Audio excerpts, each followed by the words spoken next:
Baik, assalamualaikum warahmatullahi wabarakatuh. Perkenalkan, nama saya Muhammad Iqbal Qudsi, NIM P2722818142. Saya di sini akan menjelaskan sedikit tentang rheumatoid arthritis. Jadi rheumatoid arthritis atau RA merupakan penyakit autoimun berupa inflamasi artritis pada kondisi dewasa. Kemudian penderita RA mengalami penebalan pada bagian sinovial sendi, ruang tendon, dan bursa akibat radang yang diikuti oleh erosi dan destruksi tulang di sekitar sendi sehingga dapat menyebabkan kecacatan.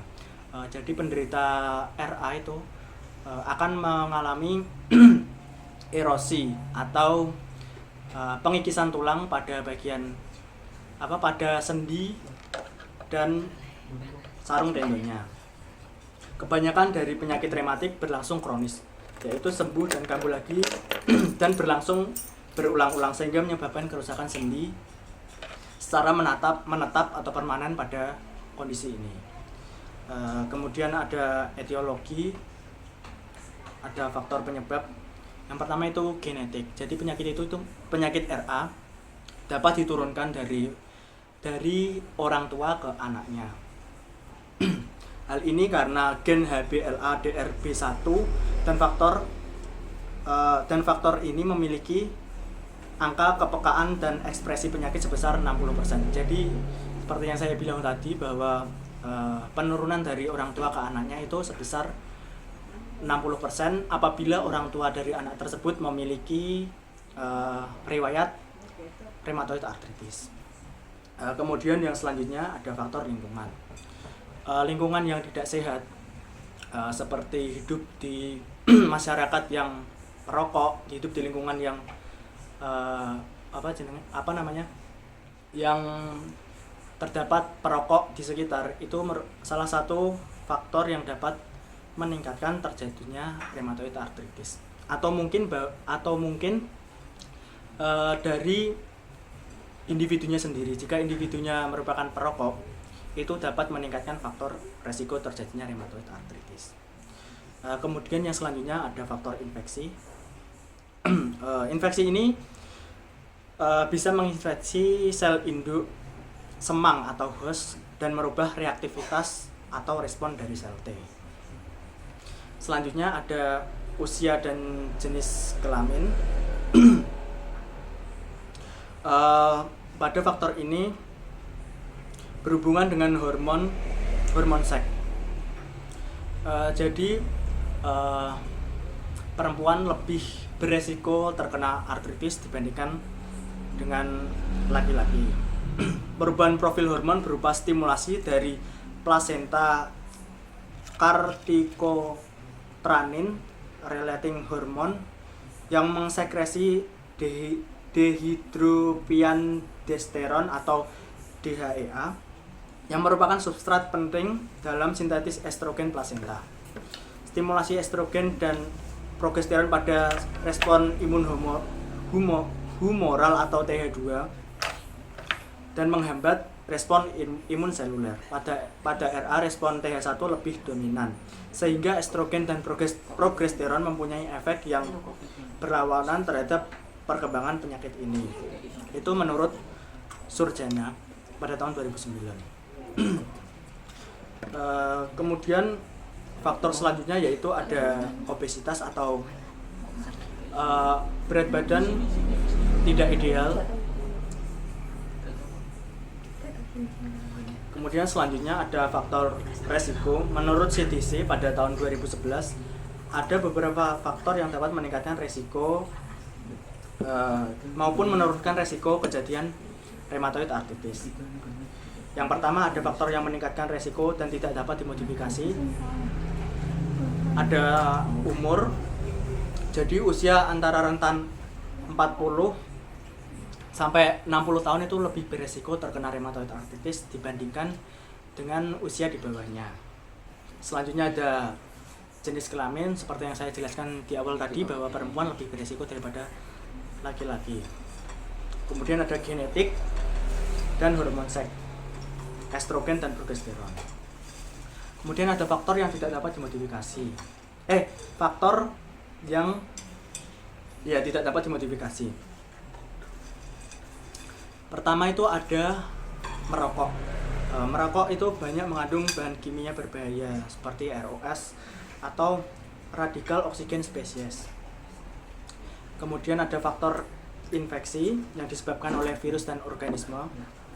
Kemudian radikal bebas atau polusi yang terjadi di sekitar. Kemudian selanjutnya ada faktor yang menurunkan resiko RA, yaitu jika perempuan itu faktor yang dapat menurunkan resiko adalah wanita yang menyusui bayinya dikarenakan kadar hormon estrogen dan progesteron tinggi.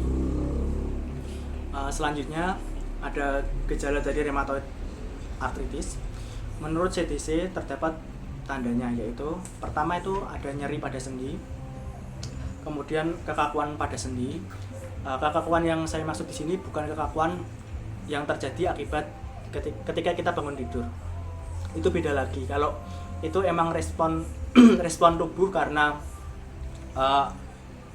cairan sinovial pada sendi belum bekerja secara baik. Kemudian ada pembekakan pada sendi. Pembekakan terjadi karena adanya artritis atau inflamasi yang terjadi akibat respon imun kepada si penyakit tersebut. Kemudian naiknya suhu pada sendi itu salah satu gejala RA juga. Kemudian kemerahan di sekitar sendi, biasanya itu ada tanda-tanda seperti bengkak. Kemudian sulit menggerakkan sendi. Kemudian selanjutnya ada klasifikasi dari rheumatoid arthritis.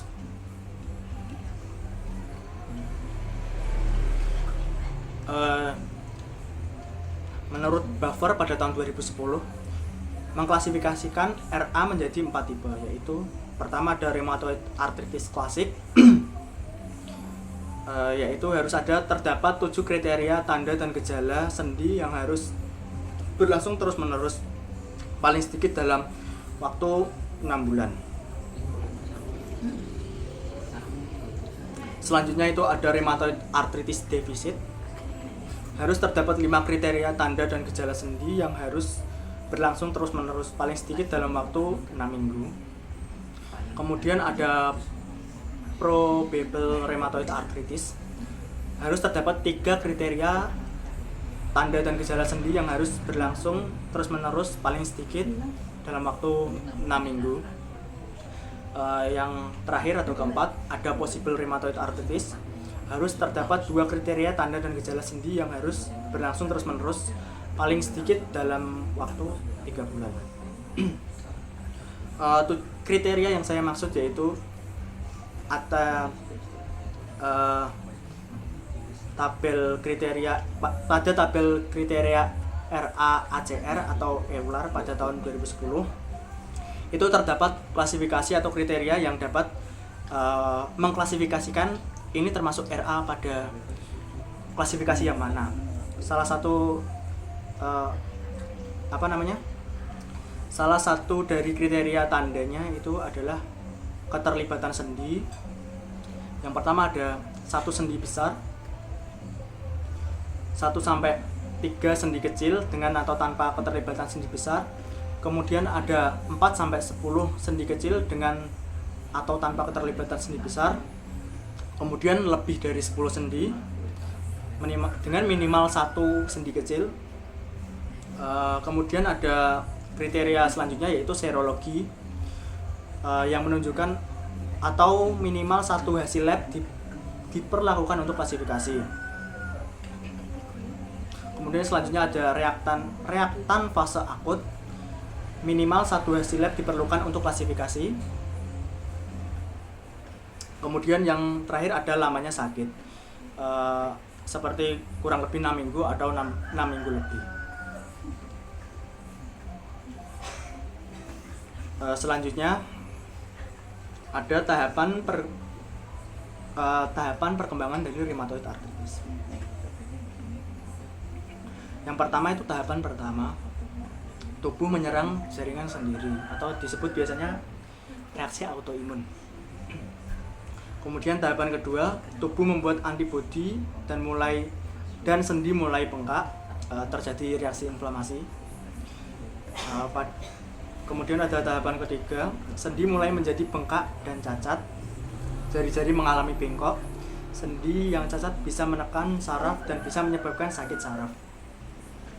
Yang terakhir itu tahapan 4, jika dari tahapan-tahapan yang selanjutnya tidak diobati, penyakit ini akan berkembang ke tahap akhir di mana ada sendi yang tersisa sama sekali dan sendi pada dasarnya menyatu.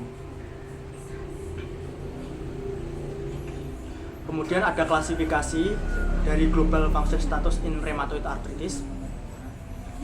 Klasifikasi ada empat kelas yang yang dapat diklasifikasikan menurut Global Function Status.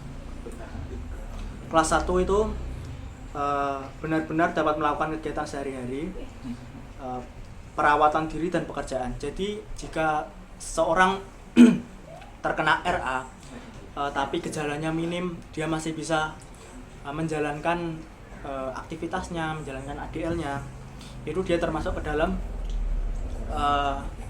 rheumatoid arthritis kelas 1. Kemudian kelas 2 dapat melakukan kegiatan perawatan diri dan kejuruan yang biasa tetapi terbatas dalam kegiatan biasa, yaitu dia lebih parah dari tingkat 1. Jika tingkat 1 tadi masih bisa melakukan ADL, masih bisa beraktivitas secara normal, jika kelas 2 ini terdapat keterbatasan dalam melakukan kegiatan, tapi terbatasnya itu minimal sekali, hanya pada hal-hal tertentu saja. Kemudian ada kelas 3, dapat melakukan kegiatan perawatan diri yang biasa tetapi terbatas dalam kegiatan kejuruan dan pekerjaan. Pada klasifikasi kelas 3, penderita RA dapat melakukan kegiatan perawatan diri tetapi dia memiliki gangguan atau memiliki keluhan jika melakukan kegiatan kejuruan atau pekerjaan yang sedikit lebih berat, seperti menyapu dan melakukan kegiatan bersih-bersih rumah misalnya. Yang selanjutnya ada klasifikasi kelas 4, terbatas dalam kemampuan untuk melakukan kegiatan perawatan diri, kejuruan, dan pekerjaan biasa. Jadi pada klasifikasi tahap 4 ini, penderita RA benar-benar memerlukan bantuan maksimal dari orang-orang di sekitarnya, karena penderita ini terbatas dalam kemampuan untuk melakukan kegiatan perawatan diri, kejuruan, dan pekerjaan biasa. Mungkin itu dulu yang dapat saya jelaskan mengenai rheumatoid arthritis. Kurang lebihnya mohon maaf. Saya Muhammad Iqbal Puji. Wassalamualaikum warahmatullahi wabarakatuh.